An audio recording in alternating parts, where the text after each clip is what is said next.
The first night I stood watch, I swore I saw someone in the window, on the top floor where every room had been bricked shut for decades. I froze, the cigarette halfway to my lips, the ember trembling in the dark.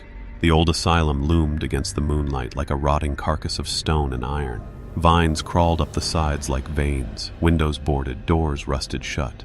The place was dead. Everyone said so, and yet there had been movement. A pale flicker of something inside, a face. When I blinked, the window was empty again. Jesus Christ, I muttered under my breath, grinding the cigarette out against my boot. My own nerves were going to get me killed before anything else did. The orders had been clear. Temporary reassignment. Solo watch. No entry into the building under any circumstance. That's all they told me. No backup, no rotation. Just me and the asylum. I'd served in combat zones, slept in trenches under artillery fire, walked through minefields where one wrong step meant your legs were gone. But this was different. This wasn't war. This was silence, thick, suffocating, and wrong. The asylum had been abandoned for over 30 years. Back then, it wasn't just another hospital. It was a fortress for the broken, the dangerous, the unwanted. A place the government used to bury secrets they didn't want the public to see.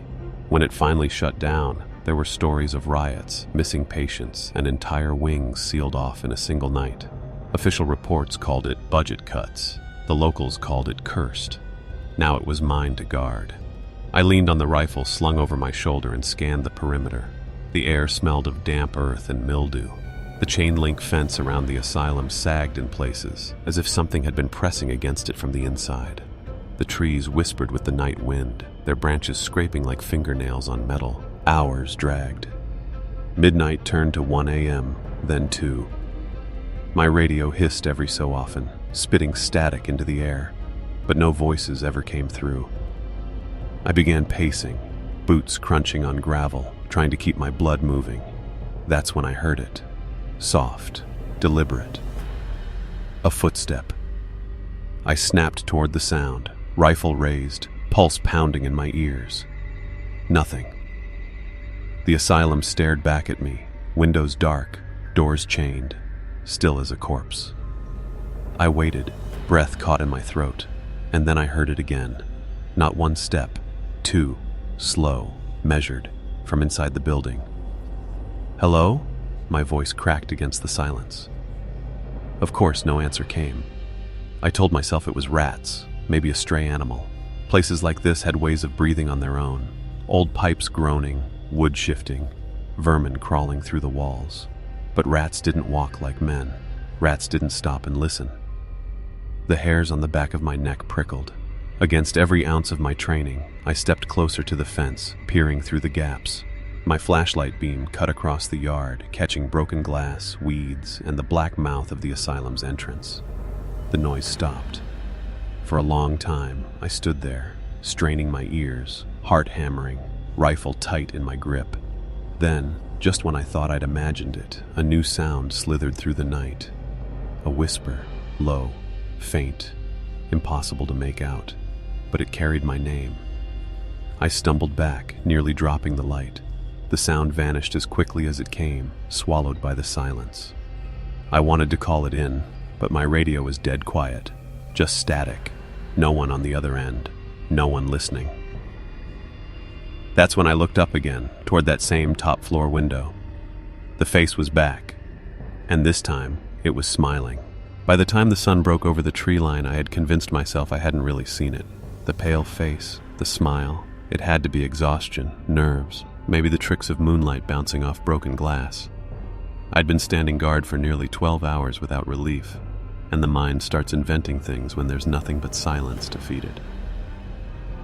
Still, when the sergeant pulled up in his Jeep to check on me, I almost told him.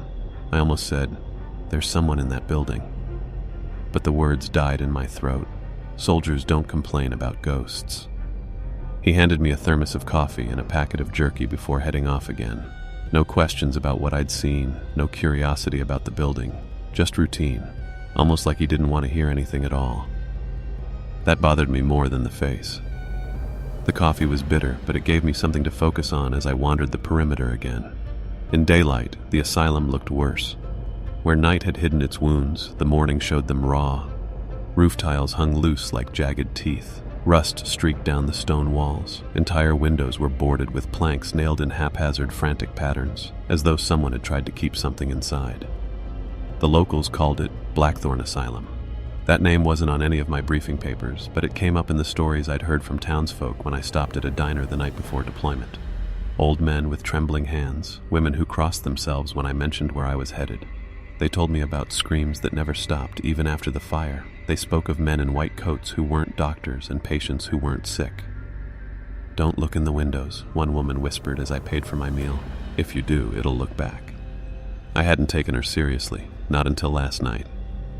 By noon, the air grew heavy, humid. I took shelter under the guard post, a tin roof shack set at the edge of the property. Its interior was sparse: a cot, a radio, a map of the grounds, and a stack of reports dating back to the 1980s. Boredom gnawed at me, so I opened the reports, flipping through yellowed pages. The first few were routine: maintenance requests, staffing logs, supply shortages. But then, in later files, the tone changed. Patient unrest escalating, increased sedative use.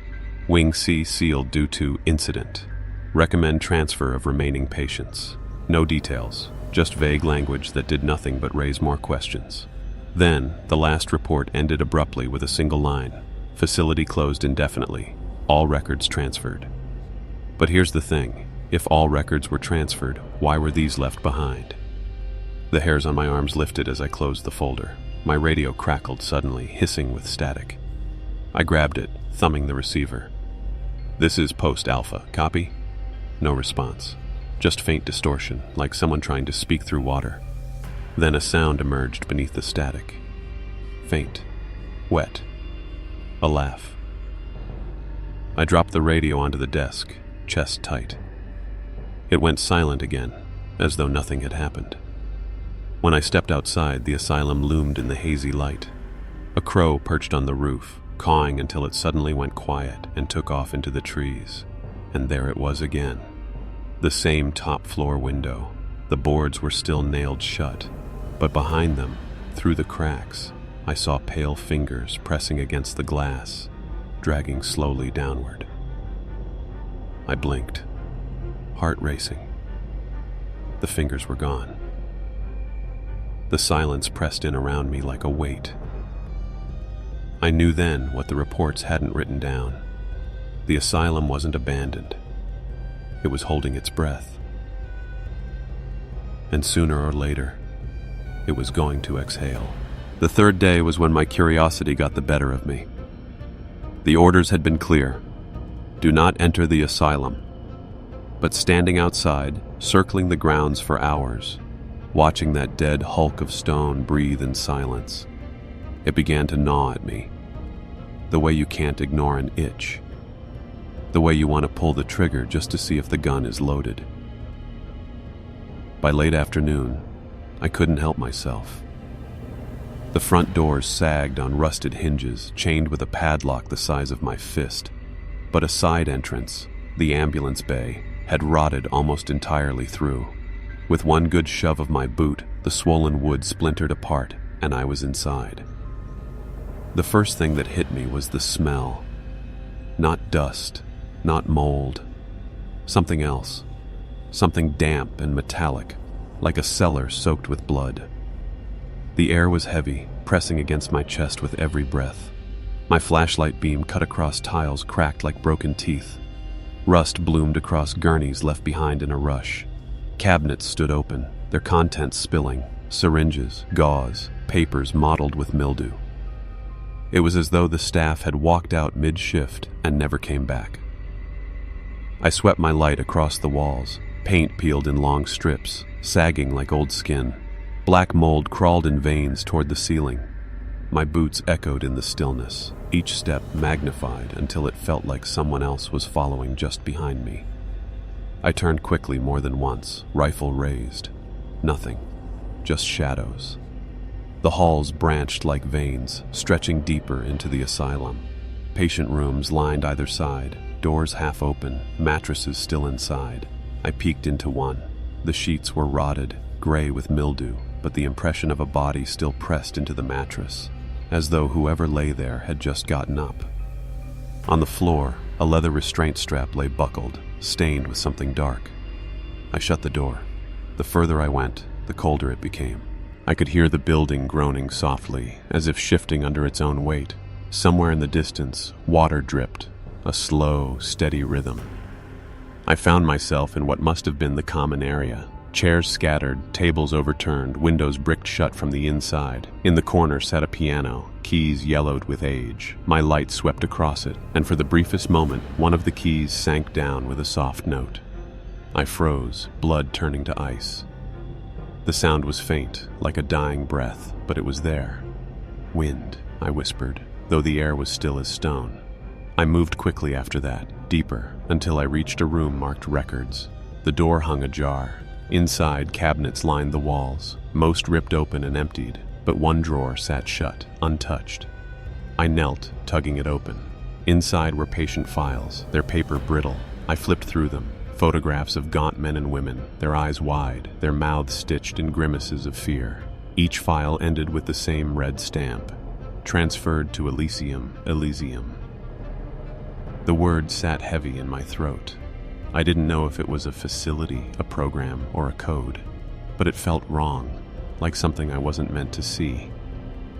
The air shifted suddenly, colder. I turned, light sweeping.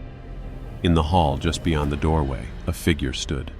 White gown, thin frame, head tilted unnaturally to one side. My breath hitched, my rifle snapped up. The light flickered across peeling wallpaper, empty. No one there. The drawer slipped from my hand, files scattering like dead leaves. My pulse hammered so hard I thought it might split my skull. I backed out of the records room, one step at a time. That was when I heard it again. The piano. One key pressed, slow and deliberate. This time it played 2 notes. That night, I couldn't stay outside. I told myself it was for security reasons, that after what I'd seen, the piano, the figure in the hallway, I couldn't leave the building unchecked. But deep down, I knew it wasn't duty that dragged me back inside. It was something else. A pull. Like the asylum wanted me there. I entered through the same ambulance bay, flashlight and rifle ready. The air seemed heavier than it had during the day, thick and damp, clinging to my skin like sweat. Every sound carried, my boots on tile, the faint rattle of broken glass beneath my steps. And beneath it all, something else. A low hum, almost like electricity in the walls, or a generator buried somewhere deep in the building. Except the asylum hadn't had power in 30 years. I moved down the main corridor, light sweeping across the cracked paint and shattered windows. Shadows seemed to stretch longer than they should have, twisting against the light. The smell of rust and mildew had grown stronger, undercut with something sharper, like burned hair. When I reached the common room, I stopped cold. The piano. Every key was pressed down. All of them. The lid shuddered as though invisible hands had slammed onto the keys at once, but no sound came, not even a note, just silence, heavy and suffocating. I stepped closer, heart pounding. My light trembled across the instrument, and just as I reached out, every key popped up at once, snapping back in unison. The sound echoed like a gunshot. I stumbled backward, nearly tripping over a chair. My breathing turned ragged and sweat stung my eyes. "Get a grip," I whispered, but my voice didn't sound like my own. That was when the radio on my belt hissed to life. Static, crackling. Then, beneath it, a voice. "Don't look." I froze, staring at the radio. The voice was distorted, distant, but the words were clear enough. "Who is this?" I barked, raising it to my mouth. The reply came slow, dragging like something clawing through mud. "Behind you." My blood ran cold. I spun, flashlight beam cutting across the common room. Empty. Chairs, broken tables, the piano silent, and then footsteps, soft, bare, slapping against tile. They came from the hallway to my left, slow at first, then faster, running. I leveled my rifle, breath ragged. "Stop! Identify yourself." The footsteps rushed closer, closer, until they reached the threshold of the hallway. My light flared across it. Nothing. Empty corridor. But the footsteps hadn't stopped. They circled me, though no one was there, round and round, slapping against the floor, faster and faster until they were a blur. My chest tightened. My finger brushed the trigger. "Show yourself." The footsteps stopped. Dead silence. I could hear only my own breathing, my pulse drumming in my ears. Then slowly, a new sound rose. Whispering. Dozens of voices, overlapping, seeping from the walls themselves. Some sobbing, some laughing, some begging. My light darted wildly, catching peeling wallpaper, rust, shadows that seemed to move when I wasn't looking. And among the whispers, my name, over and over. I backed toward the exit, rifle raised, but the building seemed to shift around me. Hallways longer than before, doors where there hadn't been doors. The map in my head of where I'd entered, gone. The whispers swelled to a roar. I clamped my hands over my ears, but the sound drilled straight into my skull. Then, as suddenly as it started, silence. The piano played a single note. High, sharp. The radio hissed once more. Welcome home. By the fifth night, I was running on nerves and black coffee. Sleep didn't come easy anymore. Even in the guard shack, I'd close my eyes and hear the piano's keys thudding in my head, or whispers clawing through the static of my radio. Every creak of the trees outside, every gust of wind against the roof jolted me awake. It wasn't just noise, it was anticipation. Like the asylum was waiting for me to step back inside. And I did. I didn't even try to fight it anymore. My boots found their way across the cracked pavement toward the ambulance bay without hesitation. The air inside was colder, sharper, almost alive. My flashlight beam jittered across the hallway like it was afraid to land on anything for too long. I had a plan this time. In the guard shack, the map of the asylum's layout had been tacked to the wall. I'd studied it, tracing routes with my finger until I memorized the corridors. But when I matched the blueprint against what I'd walked, things didn't line up. Corridors that should have ended stretched further. Doorways appeared where no rooms were listed, and one wing, marked on the map as Ward C, had no accessible entrance at all. So that's where I went. I passed through the common area, past the piano that now sat perfectly still, its lid shut tight as though it had never made a sound. I turned left down a corridor where the walls seemed to lean inward, suffocatingly close. The smell grew stronger, mildew and something sweeter, rotting beneath it. At the far end, I found it. A wall that shouldn't have been there. Bricks sealed the entire doorway from floor to ceiling, rough mortar packed between them. My light skittered across faint letters scrawled into the brick, words scratched with nails or something sharper. Don't open. They never sleep. Burn it. My pulse kicked in my throat. I ran my hand across the wall, the mortar crumbling beneath. With my touch, whoever had sealed it hadn't done it with care. It was rushed, desperate. I pressed my ear to the bricks. At first there was nothing, just my own breathing, harsh and uneven. Then, faintly, so faintly I thought I was imagining it, scratching, from the other side. I jerked back, rifle raised. The sound continued, slow, deliberate, like nails dragging against stone. Then came a thud, a single heavy blow from the other side. The bricks shuddered. Dust fell in a thin stream. My radio crackled, bursting into static so loud I nearly dropped it. Buried beneath the hiss came a voice, sharp and guttural. Don't open door. I froze. Another thud, harder this time, rattled the entire wall. Dust rained from the ceiling. My instincts screamed at me to run, but my legs stayed rooted. I couldn't stop staring at that wall, at the blackened mortar, at the way the bricks seemed to bulge outward with each impact. Jesus Christ. My whisper broke into the silence. The scratching stopped. The thuds stopped. Silence pressed against my skull until I thought it would split. Then, softly, a new sound seeped through. A voice. Not through the radio, not echoing down the halls. From the other side of the wall. It was a woman's voice, broken and hoarse. Help me. My throat dried. My hand shook on the rifle grip. The plea came again. closer this time. Please, I can't see. It's dark. Open the door. I stumbled back, nearly tripping over my own boots. The voice grew louder, more desperate, pressing through the cracks in the mortar. I hear you. You're right there. Please. Something inside me screamed that it was a trick, that whatever was behind that wall wasn't human anymore. But another part, a deeper, darker part, wanted to break those bricks, to see what was calling to me. My flashlight flickered violently, beam dancing across the wall. For half a second, I thought I saw pale fingers pushing through the cracks. I bolted.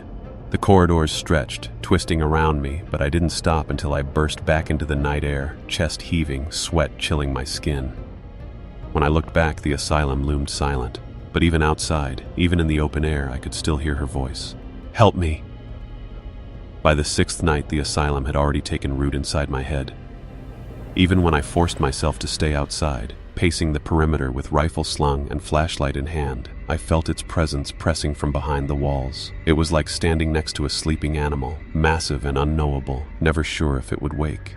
The air that night was thick with fog. It clung to the fence line, swallowing the moonlight, muffling every sound. My boots sank into wet earth as I moved, trying to shake the restless weight pressing down on my chest. That's when I saw it. A figure, standing dead center in the asylum courtyard under one of the broken floodlights. White hospital gown, bare feet, shoulders hunched as though every bone inside had been rearranged wrong. I stopped, rifle raised, heart hammering in my ears. Identify yourself! My voice cracked against the fog. No reply. The figure didn't move, didn't sway, just stood there, the pale gown fluttering in the damp breeze. I flicked my light on it. Nothing. Empty courtyard. My skin crawled. I lowered the beam slowly, sweeping across the yard again. For a heartbeat, I saw it in the corner of my light. Closer now, head tilted at a crooked angle. My pulse jumped. I jerked the beam directly onto it. Gone. The fog thickened, curling like smoke through the fence. I radioed in, voice tight. This is Post Alpha, possible breach in the yard, requesting backup. Static. Nothing but static. Then faintly, something beneath the hiss. A breath, not mine. Copy? I said, clutching the receiver. The reply came in a voice stretched too thin to be human. Turn around. I spun, rifle leveled. A figure stood outside the fence, no more than 20 feet from me. Same gown, same crooked head. This time I saw the face, or rather the absence of one. Smooth skin where eyes should have been, a mouth stitched shut with black thread, the flesh raw and puckered. My stomach lurched. The thing tilted its head further, as though listening. Then without a sound, it stepped backward into the fog and vanished. I stood frozen, finger trembling against the trigger. My breath came in ragged bursts, every instinct screaming to unload the entire magazine into the mist. But there was nothing left to shoot at. The silence returned, pressing hard until the sound of my own pulse filled my ears. Then came another sound. Footsteps. Not one set, many. All around me, the fog shifted, shapes moving within it. I backed toward the shack, rifle sweeping side to side, catching flashes of pale gowns, hands dragging along the chain-link fence, heads jerking at impossible angles. Dozens of them. I could hear the bare slap of their feet on the dirt, circling me, whispering without mouths. The words slid straight into my skull. Nonsense phrases, broken prayers, fragments of laughter. I stumbled backward, shoulder slamming against the shack door. My hands shook as I yanked it open and stumbled inside, slamming it shut behind me. The whispers stopped instantly. I stood there in the dark, chest heaving, rifle still raised. The radio hissed softly on the table, light blinking. Then faintly from outside, 3 knocks against the shack wall. Slow, deliberate, like someone asking to be let in. I didn't sleep the rest of that night. By the 7th day, I started asking questions. Sleep deprivation was wearing me thin. Every creak of the asylum echoed in my head long after it stopped, and every shadow in the fog looked like it wanted to step forward. I could feel myself unraveling. I needed answers. When the sergeant rolled up in his Jeep that morning, I caught him before he could leave. "Sir," I said, blocking his way, "how long has this post been active?" He gave me a flat look, the kind men in command use when they want to shut down a conversation. "Doesn't matter, just do your job." But I wasn't letting go. "Has anyone else guarded this place before me?" His jaw tightened. That was enough. He didn't answer, just shoved the thermos of coffee into my hands, muttered something about orders, and drove off, dust curling in the wake of his Jeep. That silence told me more than words, so I started looking. In the shack, tucked under the cot, I found what I hadn't noticed before: a dented footlocker. The padlock was broken, as though someone had pried it open in a hurry. Inside were scraps of belongings: dog tags, cigarette packs, a torn field manual with pages scribbled over in frantic handwriting. The first page I pulled out was smeared with dirt and sweat. The words scrawled across it made my skin crawl. "It doesn't stop watching. Don't sleep near the windows. They come in threes." I flipped through more. Each note was worse than the last. "Pray when you hear the piano. Don't answer when it calls your name. Ward C is not empty." The handwriting grew more jagged the deeper I went, letters slanting, ink gouged into the paper. One page ended with 3 words written over and over until the pen tore through. "Help me, help me, help me." My throat went dry. These weren't the notes of men on routine patrol. These were the last words of soldiers who had broken under the same pressure, now bending me. I dug deeper into the footlocker and found something else: photos. Blurry Polaroids of the asylum halls, taken in haste. Most showed nothing but darkness, but one caught me cold. A shot of the common room piano, and behind it, standing in the shadows, a figure in a hospital gown, head tilted, face blurred as though it had moved too fast to capture. I dropped the photo, bile rising in my throat. The final item in the locker was a journal, its cover stained, the spine barely holding. I opened it and read the first page. "My name is Private Anderson. This is my 2nd week at Blackthorn. If anyone finds this, know that we weren't crazy. They're real." The rest of the pages were filled with the same dissent I felt in myself. Nights without sleep, shadows in the fog, whispers through the radio. His last entry was dated 3 years ago. "Ward C is breaking open.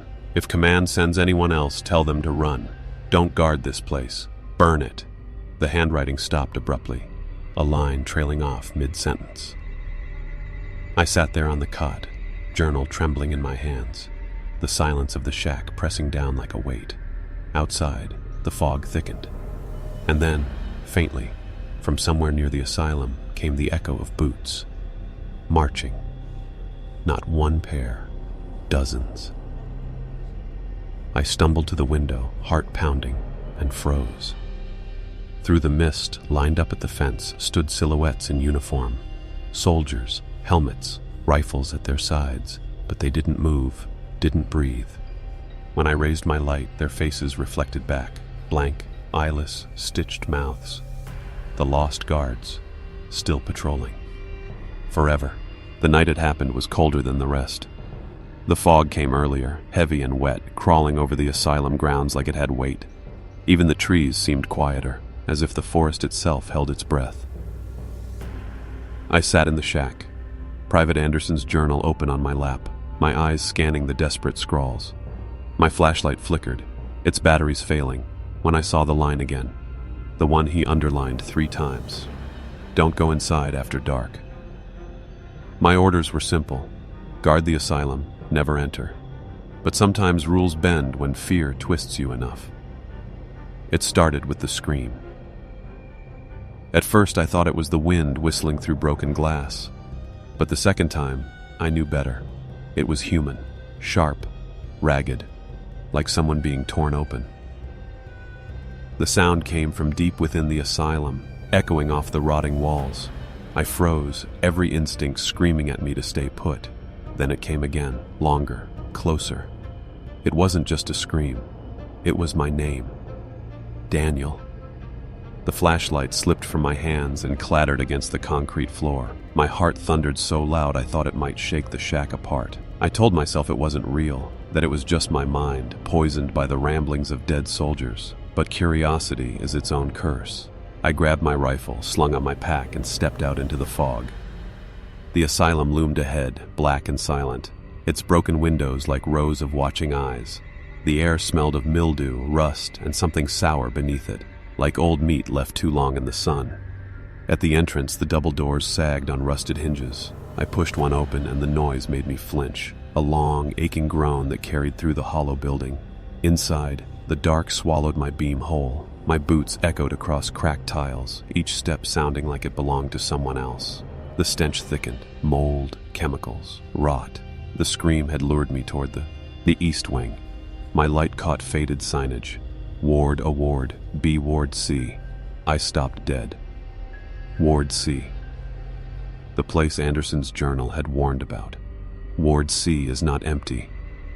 I should have turned back. I should have closed the doors and pretended I'd heard nothing. But the silence after the scream was worse than the noise itself, the kind of silence that waits for you to breathe wrong. So I pressed on. The hallways stretched endlessly, wallpaper peeling like dried skin, wires dangling like veins.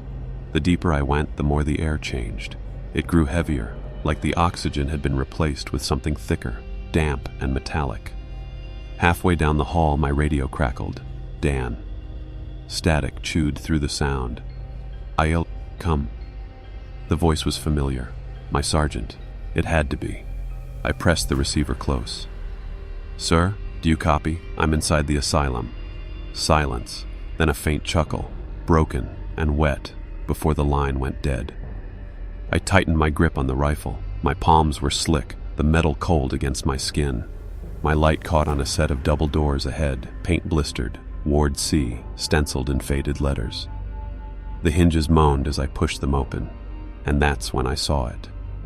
At the far end of the ward, hunched in the darkness, was a figure in a patient gown.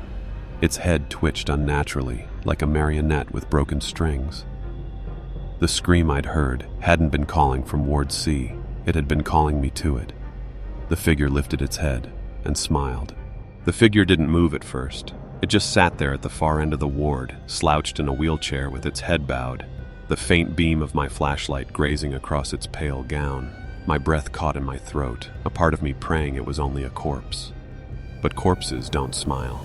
Its mouth stretched impossibly wide, lips splitting like old leather. My light trembled across its face, and I wished I hadn't looked. The skin was gray, waxy, stretched too thin, and the eyes, God, the eyes, were nothing but black pits. Daniel, it crooned, voice low and wet, as though gurgled through water. The sound clawed through me, rooting me in place. My name in its mouth felt wrong, like a secret it should never have known. I raised my rifle, finger on the trigger. Don't move. It laughed, not loud, but soft and broken, like glass cracking under weight. The wheelchair screeched as it rolled forward on its own, even though its hands were limp at its sides. The hallway behind me seemed to stretch longer, darker. The thought of retreat slipped away. I backed up one step. The floor tiles groaned, and then the overhead lights flickered. For just a moment, the ward lit up in sickly bursts, revealing things I hadn't seen in the dark. Every bed was occupied. Dozens of patients lay strapped down, their skin bloated, their mouths sewn shut. Some twitched against their restraints. Others turned their heads toward me in unison. A chorus of muffled moans seeped through the stitches. My stomach lurched. The figure in the wheelchair stopped rolling, its head tilted, jerking to the side in sharp, insect-like movements. "Stay," it whispered. "We've been waiting." The lights went out again, plunging everything into suffocating black. I fired. The blast deafened me, the muzzle flash burning a split-second image into my mind. The figure lunging from the chair, its jaw unhinged like a snake. I ran, boots slamming against the floor, rifle clutched to my chest. The moans swelled around me, bouncing off the walls, multiplying until it felt like the entire asylum was screaming. The doors I'd entered through, gone. Just more endless hallway stretching on, the walls bowing inward like the building itself was breathing. I slammed into a doorway and stumbled through, into a smaller room that stank of disinfectant and rot. My light flickered back to life, weak and sputtering. A nurse's station, papers scattered across the counter, medical files curled and yellowed with age. One folder lay open. Patient, Daniel Harris, status, admitted, Ward C. Notes, shows signs of confusion, paranoia, claims to be a soldier, recommending observation. My blood turned to ice. That was my name, my file. I staggered back, shaking my head. No, that's impossible. But the room wasn't empty. In the reflection of the cracked observation glass, I saw them behind me, rows of figures in gowns, their faces blank, eyeless, stitched, all standing perfectly still. When I spun around, the room was empty. Only the file remained, the pages fluttering in a breeze I couldn't feel. The radio on my belt hissed to life again. You're not guarding the asylum, Daniel. You're part of it. The voice was mine. I ripped the radio off and hurled it into the dark, the crash echoing through the hall. My chest heaved, sweat stinging my eyes. Every fiber of me screamed to run, to claw my way out, even if it killed me. But as I stumbled for the door, I realized something that froze me worse than fear itself. The file hadn't been written in ink. It was written in blood.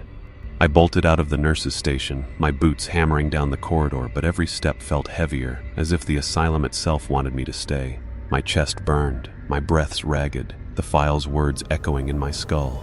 Claims to be a soldier. The hallway twisted in ways it shouldn't. Corners that should have led back to the main atrium opened into new wings I'd never seen before. Surgery theaters, padded rooms, corridors lined with wheelchairs, all facing the wall. My flashlight flickered, barely clinging to life, and every time it dimmed, I swore I felt something brush against my shoulders. Focus, I muttered, trying to keep my voice steady. My own voice sounded foreign, too loud in the stale, suffocating air. Find an exit. Get out. A door appeared ahead, heavy and metal, marked with a peeling exit sign. Relief surged through me, almost dizzying. I lunged for it, slammed my shoulder into the bar. Nothing. It didn't budge, not even a rattle. I shoved again, harder this time, rage and panic flooding me. My fists pounded the steel until the skin split across my knuckles. No sound answered, not even an echo. The asylum swallowed the noise whole. I stumbled back, chest heaving, my bloody hands trembling against the rifle. That's when the walls began to move. Not fast, slow, subtle. At first I thought it was vertigo, my eyes playing tricks. But no, the paint was bubbling, the plaster cracking, as though the entire building were exhaling around me. The floor rippled underfoot, like water shifting beneath thin ice. The asylum was alive. I turned down another hallway, desperate now, and stopped cold. The same door, the same peeling exit sign. It was impossible. I'd turned left, then right, then through another wing, but the asylum had spat me back to the same cursed place. A whisper drifted down the hall. Daniel. Not the figure's voice this time, softer, female, familiar. I froze, muscles locking. My sister's voice. She'd been gone for years, killed in a car wreck when I was still in training. But here, now, her voice floated through the dark, lilting, sweet, calling my name the way she used to when we were kids. Follow me, she whispered. My throat tightened, my heart clawed against my ribs, and then I saw her. She stood at the end of the hall, half lit by my wavering beam. Same long hair, same tilted smile, but her eyes were gone, 2 black pits leaking down her cheeks. I stumbled back. No, you're not real. She tilted her head, lips curling into something almost playful. But you came here for me, didn't you? My grip tightened on the rifle. The weight of it anchored me, reminded me I was still flesh, still breathing, still me. I raised the barrel. Stay back. Her laughter trickled through the hall, brittle and sharp, until the walls themselves seemed to echo it. And then, silence. She was gone. Only the door remained, pulsing faintly in the dark, as though daring me to try again. I pressed my forehead to the cold metal, fighting the wave of dizziness threatening to take me under. My reflection in the dull sheen looked wrong, eyes sunken, skin gray, like I hadn't slept in weeks. Maybe I hadn't. The radio on my belt crackled again. This time it wasn't my voice, or the figures, or hers. It was dozens of voices, layered, male, female, young, old, all chanting the same word. Stay, stay, stay. The asylum shuddered, lights flickering, walls groaning as though the building was bending in on itself. And then the door unlocked. The heavy click thundered through my skull, and the bar sagged under my touch. Relief warred with dread, because if the asylum wanted me to leave, it meant it wasn't done with me yet. The bar sagged beneath my weight, the metal groaning like something alive. My palms were slick with blood and sweat, but I shoved the door open anyway, terrified of what lay behind, yet more afraid of staying where I was. The air beyond was colder, not the stale, suffocating chill of the asylum's halls, but something sharper, like winter wind funneling through stone. My boots crunched on something brittle. I angled my flashlight down. Bone fragments. Not human, not at first glance. Too small, too many. Tiny skulls, ribs, twisted spines scattered like leaves across the floor. Rats, birds, stray cats, all stripped clean, all arranged in spiraling patterns that led deeper into the darkness. I swallowed hard, bile rising, and stepped inside. The door slammed shut behind me with a finality that rattled the floor. The corridor stretched on forever, narrower, taller than the asylum's normal wings, the walls slick with moisture, streaked with something dark that shimmered in the weak beam of my light. My boots left wet prints that faded almost instantly, as if the building refused to acknowledge I'd ever been there. The chanting had stopped. The silence pressed so heavily against my ears that I could hear the blood pumping in my temples. I told myself to count my steps, something solid, something real. 1, 2, 3. The walls shifted. Not subtly this time. They bent inward like ribs closing around me, forcing me to hunch, to crawl. My rifle snagged against the narrowing passage, scraping sparks off the stone. I nearly screamed when the sparks didn't fade but hung in the air, drifting like fireflies. The glow illuminated etchings carved deep into the walls, symbols, circles within circles. Faces twisted in agony, gouged into the stone with manic precision. Some were fresh, the grooves still weeping dark fluid. I touched one without thinking. The wall pulsed beneath, my palm, warm, beating like flesh. I jerked back, my breath ragged. "Not real," I whispered. My voice broke anyway. "This isn't real." The passage widened suddenly, spilling me into a cavernous chamber. My flashlight quivered in my hand, its beam swallowed by the enormity of the room. It wasn't part of the asylum, couldn't be, and yet the floor was tiled. The walls lined with broken bed frames and rusted wheelchairs, all stacked into grotesque towers that stretched toward a ceiling lost in shadow. Straps dangled from the frames, some still damp. The smell hit me then. Copper, rot, and beneath it, perfume. My mother's perfume. My stomach flipped. I stumbled, gagging, the rifle slipping from my hands and clattering to the floor. The sound rang far too loud, echoing endlessly, until it wasn't an echo anymore but a chorus of laughter. High-pitched, childlike. The glow from the fireflies thickened, gathering into shapes. Children, dozens of them.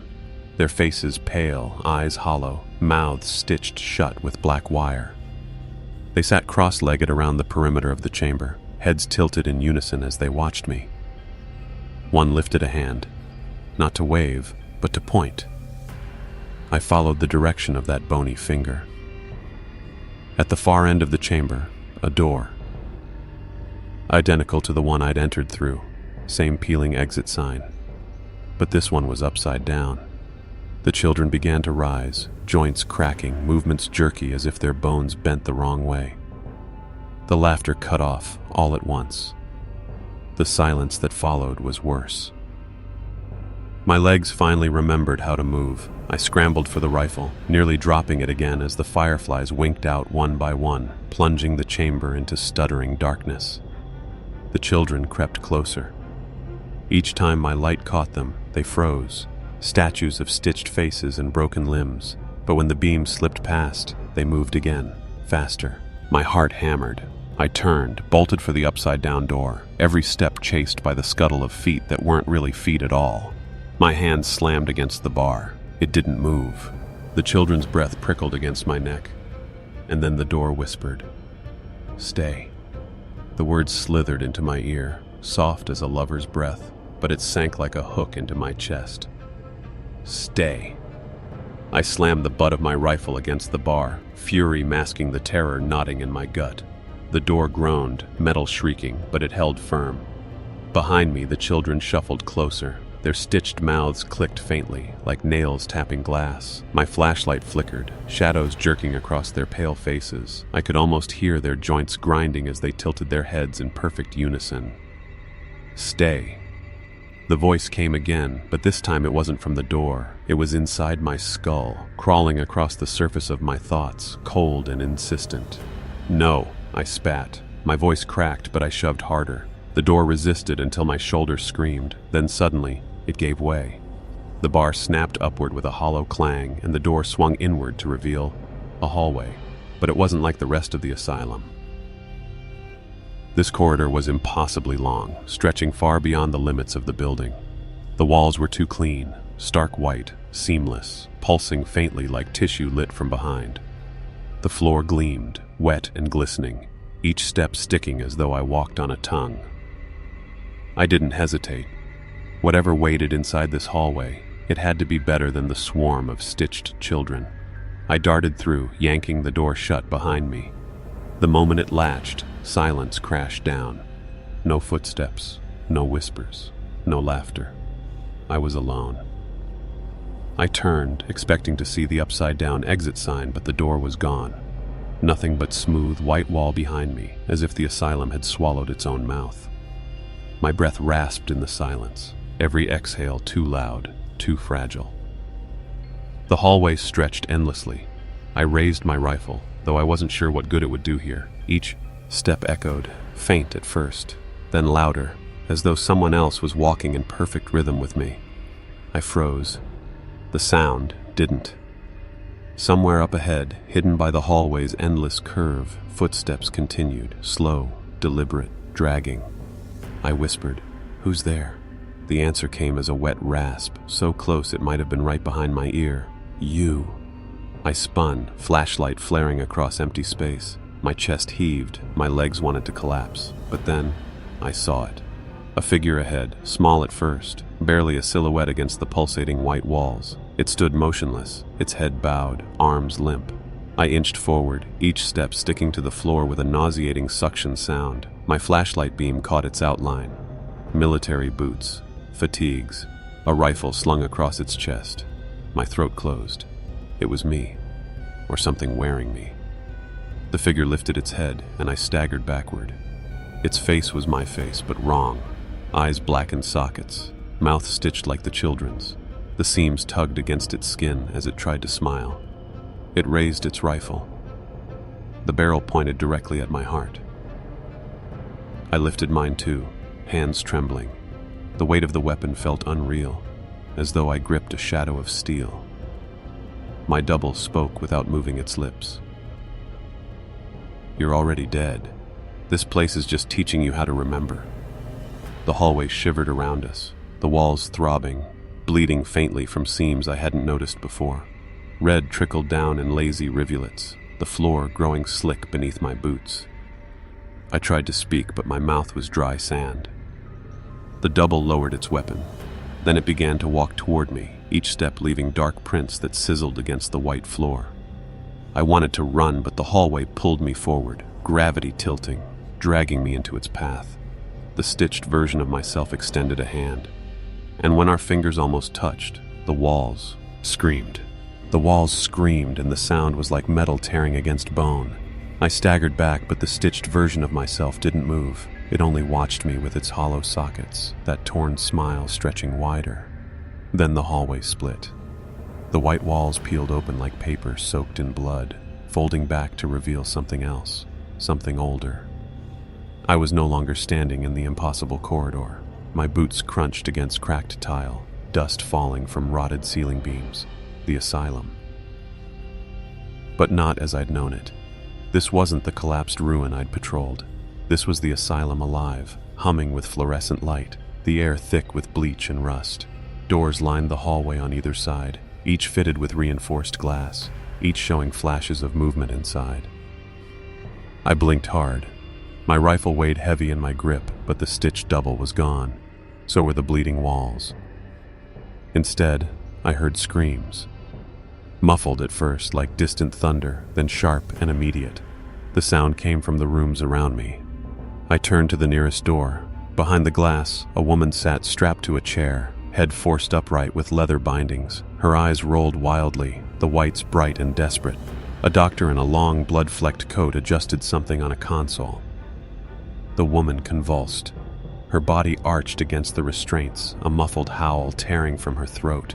The light above her flickered in time with her spasms, and then, I swear to God, I smelled it. Burnt hair. I stumbled back, gagging. My hand brushed another window. I turned. A boy no older than 10 sat cross-legged on the floor. His face was blank, but his hands clawed deep gouges into his own skin, carving lines down his arms like he was tracing veins. His lips moved soundlessly, repeating something. I pressed my ear against the glass. Let me out, let me out, let me out, let me out. Over and over, faster, until it blurred into a buzz. I ripped myself away. My breath came ragged, sweat cold on my spine. This couldn't be real. I knew it couldn't, but every detail clawed into my senses. The flicker of fluorescent lights, the copper tang of blood, the muffled cries that made my eardrums ache. Then came the footsteps. Slow, certain. I raised my rifle, backing down the hall. A figure emerged from the far end. Not a patient. Not a soldier. A doctor. His coat hung loose, stained brown down the front. He wore a mask, an old leather muzzle, like something used on dogs. His eyes gleamed above it, cold and bright, reflecting the lights in insect-like flashes. He didn't walk so much as glide, each step measured, hands clasped behind his back, as if this was nothing more than a routine inspection. And as he passed each window, the patients inside pressed their faces against the glass, mouths stretched wide in silent screams, eyes tracking him like prey watching a predator. My finger tightened on the trigger. "Stay back!" The doctor stopped, tilted his head. "You don't belong here," he said. His voice wasn't muffled by the muzzle. It was clear, cutting, precise. "But you will." I swallowed hard. This isn't real. Not real? He stepped closer. His shadow stretched unnaturally long across the floor, slithering toward me. These are memories. They are carved into these walls, and now they carve into you. The hallway pulsed, walls flexing like lungs. I gasped. My chest burned as though something invisible pressed down, trying to crush me. The doctor raised a hand. The nearest door burst open. The boy crawled out, skin shredded where he'd clawed himself. His blank eyes fixed on me and his lips still moved. "Let me out. Let me out. Let me out." I stumbled back, rifle aimed, but the doctor only watched, his gaze sharp and gleaming. "Shoot him," he whispered. "Or join him." The boy staggered forward, fingers curling into claws, and the air in my lungs turned to ice. The boy lurched toward me, his lips moving faster, that chant hammering into my skull. "Let me out. Let me out. Let me out." I braced the rifle against my shoulder, but my hands shook so violently the barrel bobbed like a branch in a storm. His eyes weren't the hollow, stitched sockets I'd seen before. They were human, wide, frightened, pleading. The doctor's voice slithered through the hall. "Shoot him. End his suffering." I ground my teeth. "He's a kid. He's a memory," the doctor hissed, stepping closer. "And memories have no place in the living. Choose, soldier. Put him down, or I put you in." The boy lunged. His nails raked across my sleeve, tearing fabric. Pain flared as one claw caught flesh, drawing blood. His mouth stretched wider, his voice no longer a whisper, but a shriek. "Let me out!" The hallway rattled with it. glass shattering in the doors around us. Patients clawed at their windows, bloodied fingers scraping against reinforced panes. The sound was unbearable, a hive of desperate voices, all screaming the same words. I squeezed the trigger. The rifle cracked like thunder, the recoil jarring my shoulder. The boy's chest exploded in a spray of blackened ash instead of blood. His body crumpled, folding unnaturally, as though strings holding him up had been cut. He twitched once, then dissolved, smoke rising from the spot where he fell. Silence. The screaming from the cells stopped. Every patient turned away from the glass in unison, disappearing into the shadows of their rooms. I staggered back, breath ragged, ears ringing. My chest heaved. I had killed him. But he hadn't been real, had he? The weight of it pressed against me anyway, heavy as guilt.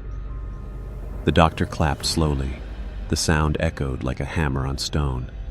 "Good," he said. "You chose survival. That is the first step." My voice came out raw. "What the hell are you?" His eyes gleamed. "Caretaker. Witness. Surgeon. Names are irrelevant here. I am the one who keeps the door shut until something worthy arrives." He tilted his head, studying me like an insect pinned to glass. "You bleed. You fear. You remember. That makes you perfect." I aimed the rifle at his chest. My finger tightened, but before I could fire, he vanished. One blink he was there, the next, empty air as if swallowed by the walls. The hallway groaned. The floor beneath me trembled, and cracks spread like veins across the tile. My instincts screamed at me to move. I ran. Doors slammed open on either side as I sprinted down the corridor. Figures spilled out. Patients, shadows, fragments of memory. They reached for me with arms too long, faces stretched in grotesque parody of human expressions. One grabbed my shoulder. I slammed the butt of my rifle into its jaw. Its head snapped back, but it didn't fall. It laughed, high and hollow. I pushed harder, boots pounding against the shattering floor. Ahead, a staircase spiraled down into darkness. I didn't think. I dove. The steps shook as I descended, dust raining from the ceiling. Behind me, the mob of twisted figures swarmed, their shrieks weaving together into one endless howl. The stairwell opened into a wide chamber. My boots skidded to a halt.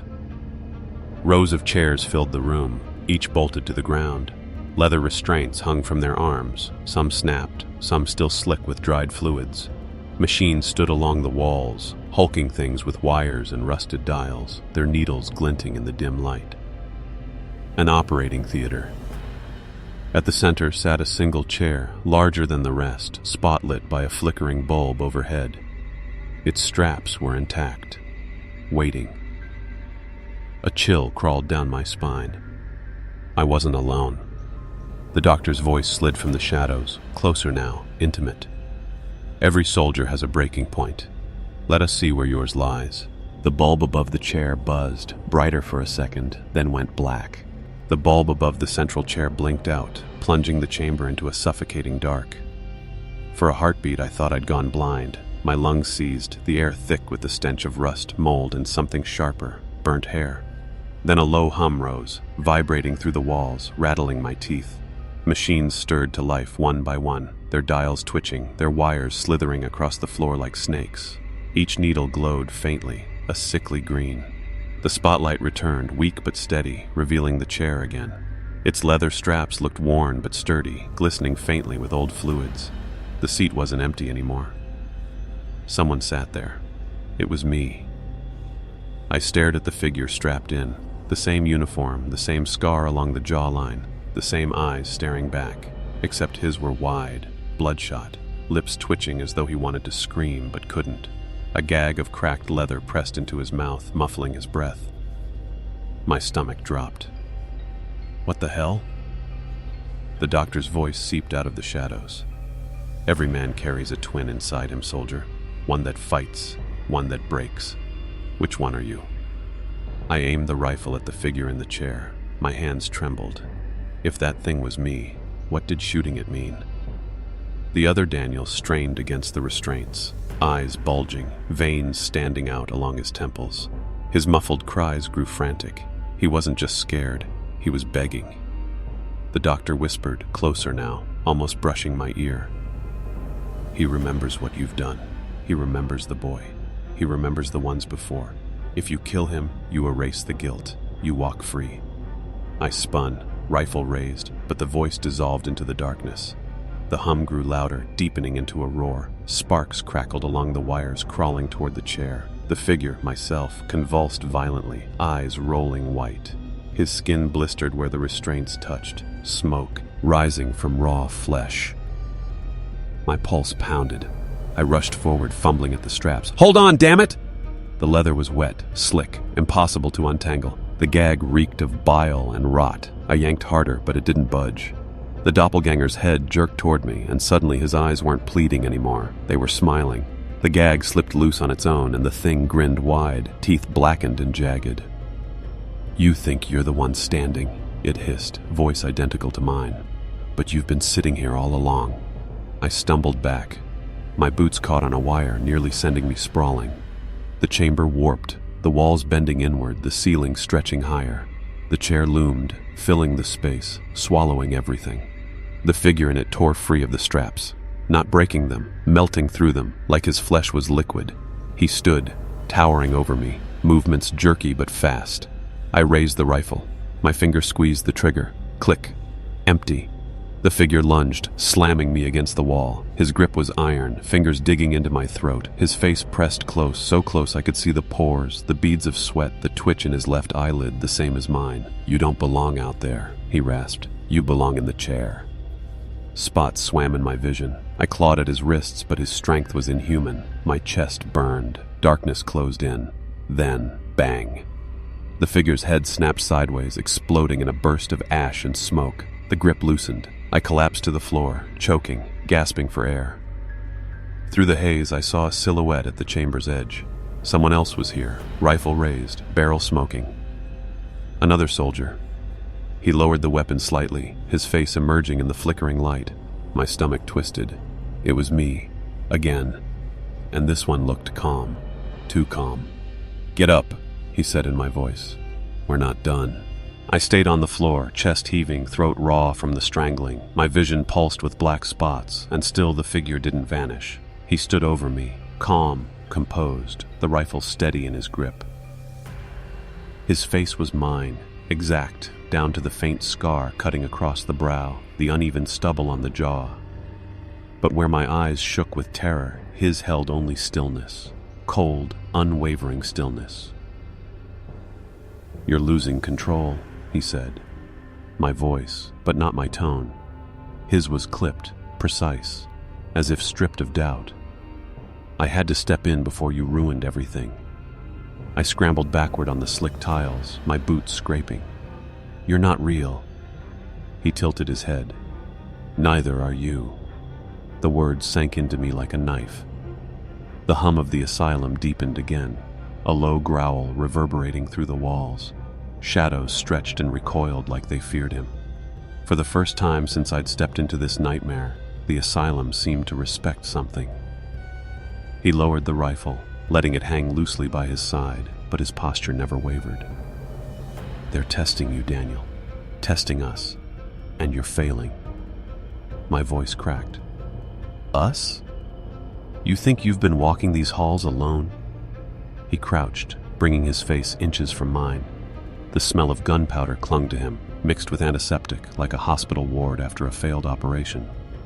"I've been here the whole time, cleaning up your mistakes." Images flickered in my mind, moments I thought were mine. A locked door suddenly open, a corpse vanishing after I looked away. The echo of a rifle shot when my weapon was still full. "Those weren't coincidences," he said softly, as though reading me. "That was me." I wanted to deny it, to scream at him, but my throat only tightened more. He straightened, pacing slowly around me, his boots making no sound. "The asylum feeds on weakness, fear, regret. That's why the chair held you. That's why it broke you. But I..." He tapped his chest, expression hardening. "I am the soldier you should have been. The one who doesn't hesitate. The one who survives." I forced myself to my feet, legs trembling. "If you're me, what does that make me?" He smiled faintly. The part that hesitates. The part that doubts. The part they can use. The chamber quivered, pipes rattling in the ceiling.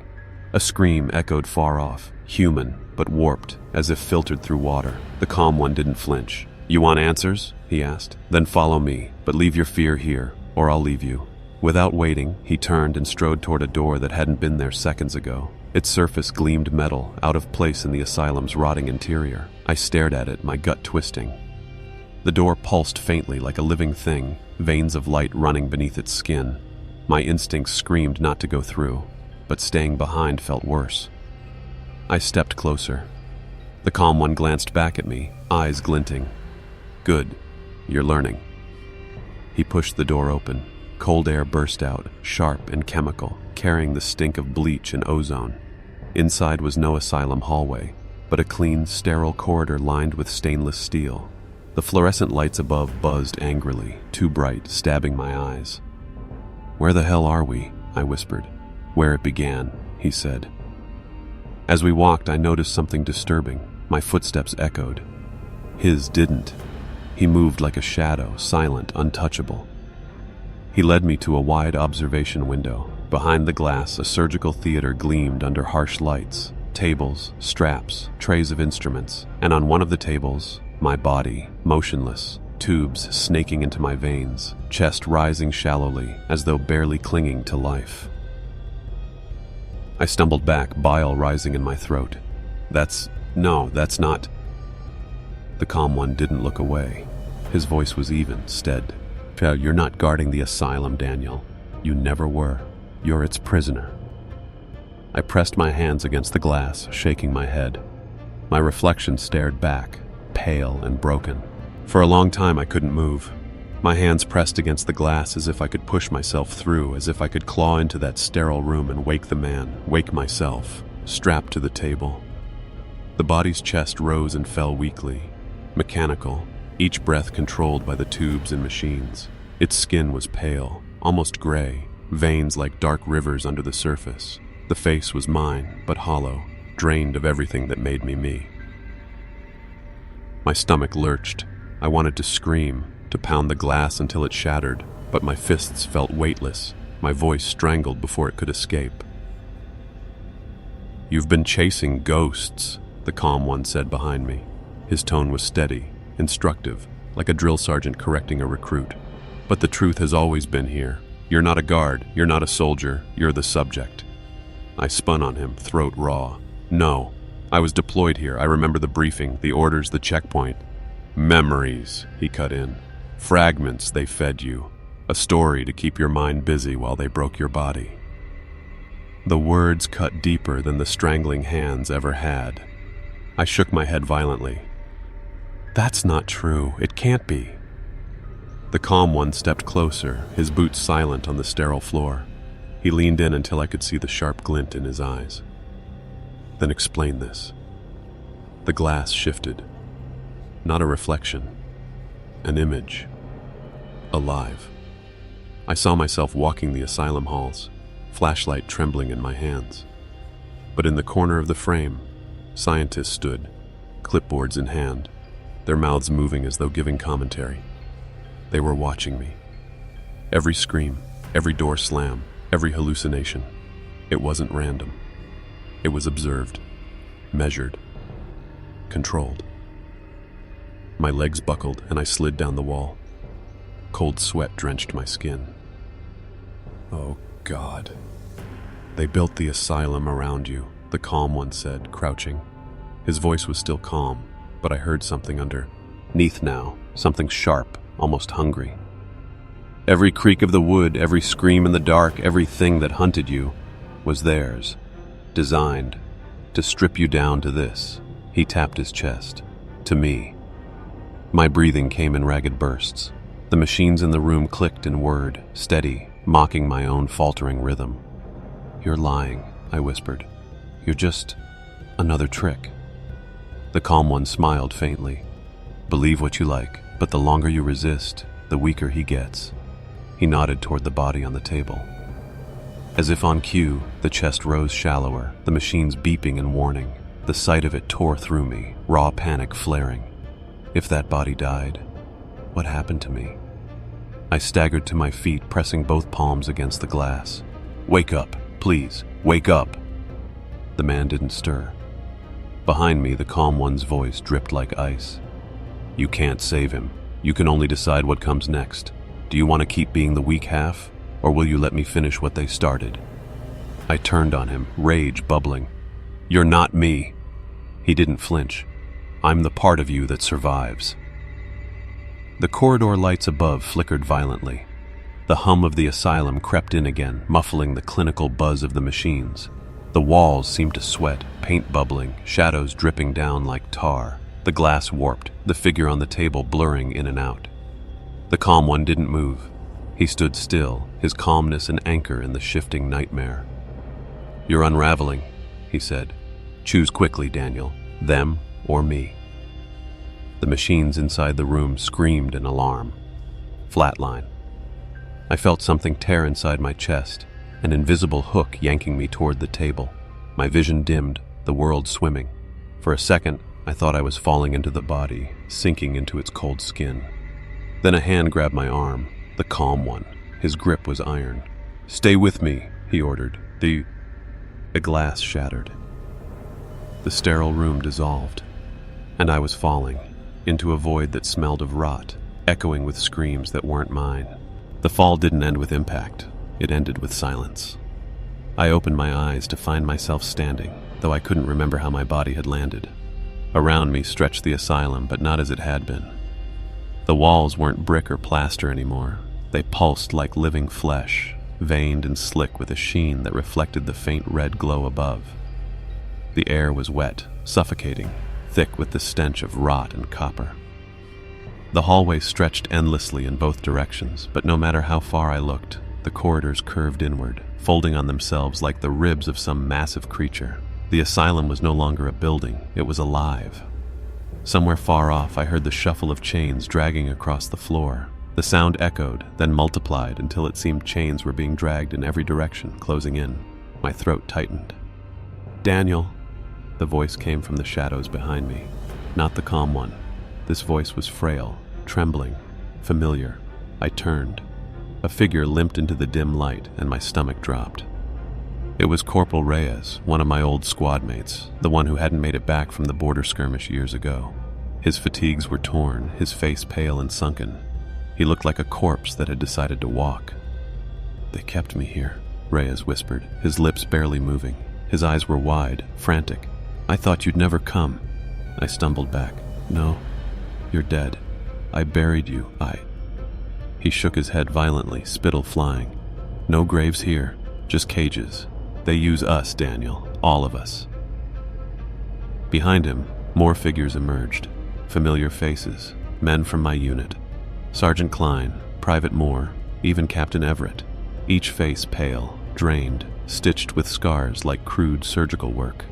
They limped forward in silence, eyes hollow, movements jerky like puppets pulled by invisible strings. "No," I muttered, my chest constricted. "You can't be here. You're not real."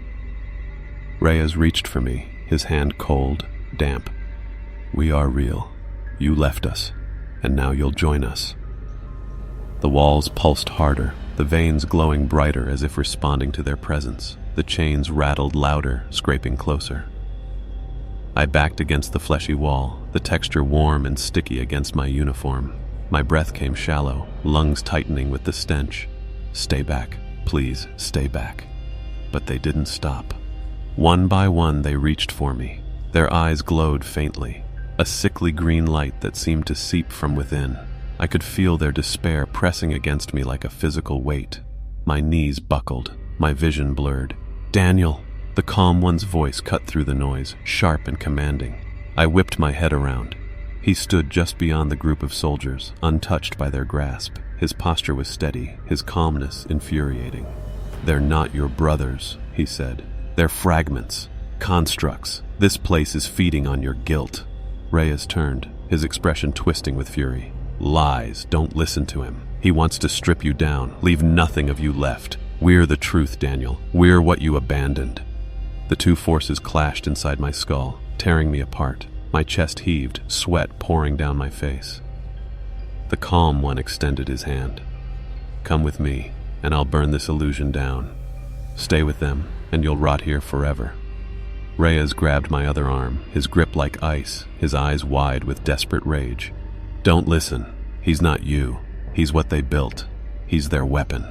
The asylum groaned, the fleshy walls quivering, dripping. The chains crashed to the ground, unseen weights slamming into the floor around us. I was caught between them, my dead brothers and the part of me I hated most. Choose, the calm one demanded. Reyes screamed in my face, the sound raw, broken. Don't leave us! The words held began to tear apart, the walls splitting like skin under a blade, black void spilling through the cracks. And I realized with a sickening lurch that whichever choice I made would kill the other. The void split open wider, and the asylum's flesh walls bled black smoke into the air. The sound of chains slamming against the floor grew deafening, like war drums announcing the end of the world. My body trembled between the two grips, Reyes's icy, desperate hand on one side and the calm one's firm, steady hold on the other. Daniel, Reyes rasped, his voice breaking. His eyes, those hollow pits of grief, locked on mine. We were your brothers. We died for you, and you just walked away. Don't abandon us again. His words cut deeper than any blade.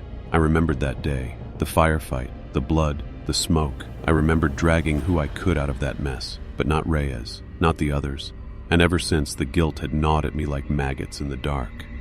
The calm one's voice thundered over his. They are not your brothers. They are echoes. Ghosts stitched from your memories and pain. They bind you to this asylum, Daniel. If you take their hand, you'll never leave. The weight of their words crushed me. My breath came in ragged gasps. My knees buckled, pulling both of them closer. The walls pulsed violently, like a heartbeat about to burst. Black cracks tore wider, spilling jagged void light across the corridor. From within the cracks, I glimpsed something moving. Figures, not human, clawing to get out. Reyes yanked at me, his grip so cold it burned. We fought together. We died together. You think you can just move on, forget us? No. You belong here, with us. The calm one's hand was warm, his eyes sharp. He speaks with your grief, not with truth. You honor them by surviving, by moving forward, not by rotting in this place. My throat locked. I don't know. Reyes screamed, his face twisting into something monstrous, veins bulging across his neck. His hollow eyes blazed green fire. The other soldiers behind him snarled like beasts, their jaws splitting wider than human mouths should. Chains slithered across the floor, coiling around their ankles, pulling them closer to me as if the asylum itself wanted me bound to them. The calm one squeezed my arm, his voice calm but commanding. Choose, now. The void roared, the asylum shook, and I chose. I wrenched my arm from Reyes's grip and clasped the calm one's hand. The effect was immediate. The green fire in Reyes's eyes flared, then cracked like glass. He screamed, a howl of betrayal, agony, rage that pierced my skull. The other soldiers convulsed, their bodies twisting into grotesque shapes, their uniforms tearing as black smoke poured from their mouths. You left us again! Reyes shrieked, his voice warping as his body split open, chains ripping through his flesh. You'll never escape us, Daniel! Never! The asylum walls convulsed, vomiting black ichor. The fleshy floor tore apart beneath their feet, swallowing the twisted figures into the void. Their screams echoed as they were dragged down, chains snapping taut around their necks and arms before yanking them into the abyss. I stood frozen, hand locked with the calm ones, my chest heaving. My ears rang with their dying cries, each one burning into me like shrapnel. The calm one pulled me close, steadying me. His voice was cold steel. They were never your brothers. They were chains, and chains must be broken. The floor stilled beneath us, though cracks still glowed faintly with void light. The air reeked of rot and ozone. I collapsed to my knees, gasping. I killed them, I whispered. I killed them again. The calm one crouched beside me, expression unreadable. No, you freed yourself. If you hadn't chosen, they would have consumed you. But even as he spoke, I could still hear it, faint, distant, Reyes's voice echoing from the void below. "You will join us, one way or another." The calm one's eyes narrow. At the sound, then he turned to me. "We don't have much time. The asylum knows you've broken free. It will fight harder now." I looked into the glowing cracks spreading like veins across the walls. Something writhed inside them, pushing against the surface, eager to burst through. And for the first time I realized the asylum wasn't just alive. It was hungry. The calm one pulled me to my feet, his grip steady, his eyes burning like coals in the half-light. The corridor around us trembled, its fleshy walls splitting with fresh cracks that spilled black smoke into the air. The asylum wasn't just collapsing, it was waking up.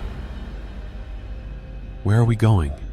I gasped, still shaking from Reyes's voice echoing in my head. He didn't hesitate. "To the heart. End it there, or this place will never release you." The words sank into me like ice water. End it. That meant more than survival. It meant confrontation with the very thing that had been watching me, testing me, since the night I first stepped through those rusted gates. The calm one led the way, his steps unnaturally steady on the trembling floor. Every few feet, the asylum bled, thick black ichor dripping from cracks overhead, the stench of rot so heavy it made my stomach churn. The whispers returned too, only now they weren't fragmented voices. They were a chorus. My brothers, the patients, the guards, even children's laughter, all whispering in unison. "Stay, stay, stay." We reached a massive set of double doors at the end of the hall. They weren't made of wood or metal. They were flesh, veined and pulsing, like a colossal heart valve barring the way forward. The calm one raised his hand, and the doors shuddered. "Beyond this," he said, "is the heart. If you falter, it will consume you. If you stand firm, it will break." I wanted to ask what that meant. I wanted to scream that I wasn't ready, but the doors split open before I could speak, and the smell of blood and rot poured out so thick I gagged. Inside was a cathedral of horrors. The walls were ribbed with bone. The floor was slick with blood that never dried. Chains dangled from the ceiling, each one strung with what looked like human teeth. And at the center of it all was the heart, monstrous, beating, black-veined, and covered in eyes. Eyes that turned to me the moment I stepped inside. It spoke without sound, my head filled with thunder. "You are mine. You always were." Every scream, every death you carried fed me, soldier, killer, vessel. I dropped to my knees, clutching my skull as visions slammed into me. The battlefield, my brothers dying, the asylum's patients clawing at their walls, guards hanging themselves in their watchtowers, all of it feeding into this thing. The calm one shouted through the storm, "It lies! You are not its vessel! Fight it!" The heart pulsed, chains snapping free, whipping through the air like serpents. One lashed across my chest, hurling me into the wall. Pain exploded through me, white hot, but I forced myself back up. "You can't fight this!" the heart roared inside me. "You've carried death your whole life. Let it in. Let it finish you." And for a moment, I almost did. The weight of guilt pressed so heavy that surrender seemed easier. Then I remembered Reyes's twisted face, the voices, the chains, and I realized they weren't memories of the dead. They were the asylum's tools, binding me. "I'm not yours," I spat, forcing myself forward. "Not anymore." The calm one thrust something into my hand, a jagged shard of black glass, humming with heat. "Strike!" The heart screamed, every eye bulging wide, blood sprang the air. Chains whipped wildly, one catching my arm, another tearing my leg. But I raised the shard high, teeth gritted, and drove it into the pulsing mass. The room exploded with sound, a shriek that shattered the marrow in my bones. Light, searing and white, ripped through the cathedral. The walls split apart, blood raining in torrents. The heart convulsed, eyes bursting, veins collapsing inward. I screamed with it, the shard burning my hand, my body racked with fire. The calm one's voice thundered. "Finish it!" I pushed deeper, both hands on the shard now, forcing it through the heart's core, and then silence. The asylum collapsed around me. Walls turned to ash, chains dissolved, the floor fell away into endless black, and I was falling. But when I opened my eyes, I wasn't in the asylum anymore. I was outside, kneeling in the grass, the night air sharp and clean. The asylum loomed behind me, no longer flesh and blood, but the same crumbling ruin it had always been. Dead, silent. The old, dead, calm one stood beside me, fading, his edges dissolving into mist.